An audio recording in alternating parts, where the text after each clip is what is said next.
Zahwa Maira Azwan. Halo, saya Lulu Aulia. Halo, saya Fatiatul Sakinah Putri. Halo semuanya, Assalamualaikum warahmatullahi wabarakatuh. Waalaikumsalam. Selamat datang di podcast kita hari ini. Kita dari kelompok 13 bakal ngebahas materi yang sangat penting dalam dunia keuangan syariah. Kira-kira apa sih materinya? Yuk disimak. Topiknya tentang Dewan Syariah Nasional dan Dewan Pengawas Syariah. Dua nama yang kita sering sebut ya kalau kita lagi ngomongin keuangan syariah. Tapi kadang kita masih bingung, sebenarnya mereka ngapain aja sih dan apa itu bedanya? Jadi biar nggak salah paham lagi, kita bahas bareng-bareng yuk. Santai aja tapi semoga informatif dan bermanfaat. Oke, langsung aja ya kita mulai. Jadi menurut kalian Dewan Syariah Nasional itu apa sih? Dewan Syariah Nasional atau disingkat DSN itu adalah lembaga yang dibentuk oleh Majelis Ulama Indonesia. Tugas utamanya adalah mengeluarkan fatwa terkait kegiatan ekonomi syariah di Indonesia. Nah, fatwa ini digunakan sebagai pedoman oleh semua lembaga keuangan syariah di Indonesia. Jadi kalau ada bank atau perusahaan asuransi syariah mau buat produk baru, mereka langsung pastikan dulu produknya sesuai dengan fatwa DSN dan MUI. Oh, jadi semacam pembuat regulasi syariah gitu ya? Ya, Tepat banget, tapi regulasinya dalam bentuk fatwa, bukan hukum positif negara. Tapi tetap penting karena semua lembaga syariah wajib patuh. aku jadi penasaran deh siapa aja sih yang duduk di DSN itu? Anggotanya biasanya gabungan antara ulama yang ahli fikih muamalah plus ada juga akademisi dan praktisi keuangan syariah. Mereka paham baik sisi agama maupun sisi teknis ekonomi. Wah, keren ya, ternyata keputusan mereka itu hasil dari musyawarah dan pertimbangan dua sisi, yaitu syariah dan realitas ekonomi.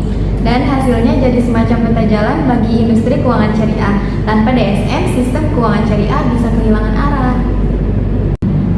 Sekarang gantian aku yang nanya nih, kalau Dewan Pengawas Syariah itu tugasnya apa? Jadi Dewan Pengawas Syariah itu yang mengawasi langsung pelaksanaan prinsip syariah di lembaga keuangan syariah. Mereka itu ditempatkan di sebuah perusahaan syariah, contohnya perbankan syariah dan asuransi syariah. Bisa dibilang DPS ini kayak satpam di lapangan ya. Mereka ngecek apakah produk, layanan, atau akad yang dilakukan perusahaan itu benar-benar sesuai fatwa DSN. Oh, jadi semacam perwakilan DSN yang ditugaskan langsung ke tiap lembaga. Iya, kayak gitu. Dan yang penting DPS itu direkomendasi oleh DSN MUI sebelum bisa diangkat oleh perusahaan. Jadi biar lebih jelas, yuk kita simpulkan apa sih perbedaan dari DSN dan DPS?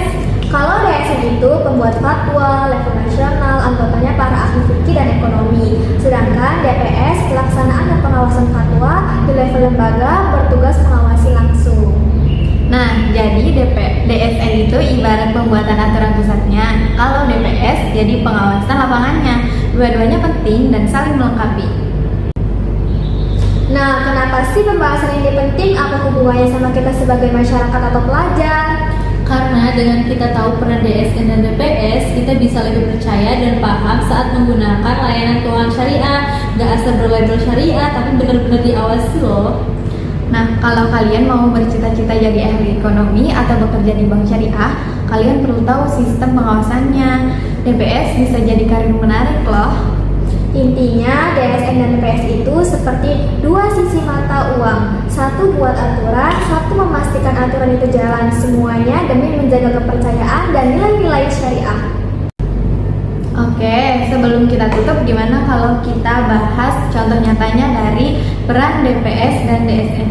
Setuju, misal nih ada sebuah bank syariah meluncurin produk baru, contohnya cicilan motor pakai akad murabahah. Nah, mereka tuh butuh pembiayaan yang sesuai dengan syariah. Nah, sebelum diluncurkan, produk itu tuh digaji dulu sama tim syariah internal. Lalu dicek juga sama DPS di bank itu. Mereka akan periksa apakah proses jual belinya jelas, apakah margin keuntungannya adil, apakah ada gharar atau riba. Nah, kalau udah oke, DPS bisa kasih rekomendasi ke manajemen bank, tapi tetap harus mengacu pada fatwa DSN MUI tentang akad murabahah. Kalau belum ada fatwanya, DPS bisa langsung minta arahan ke DSN. Dan kalau ada operasional ternyata ditemukan pelanggaran, contohnya seperti misalkan cicilan dikenakan denda tanpa dasar syariah, DPS wajib menegur dan memberikan rekomendasi perbaikan. Jadi jelas ya, walaupun DSN nggak ada di kantor bank langsung, tapi lewat DPS, prinsip-prinsip syariah tetap dijaga dengan ketat. Intinya, sistem ini dibuat supaya masyarakat bisa berinteraksi secara tenang, tanpa khawatir keluar dari prinsip yang halal. Dan ini bisa jadi tambahan nilai luar biasa dari keuangan syariah. Oke deh, segitu dulu obrolan kita tentang Dewan Syariah Nasional dan Dewan Pengawas Syariah. Semoga jelas dan bermanfaat. Kalau punya pertanyaan atau pengen dibahas, bisa komen di kolom komentar. Sampai jumpa di episode selanjutnya. Assalamualaikum warahmatullahi wabarakatuh.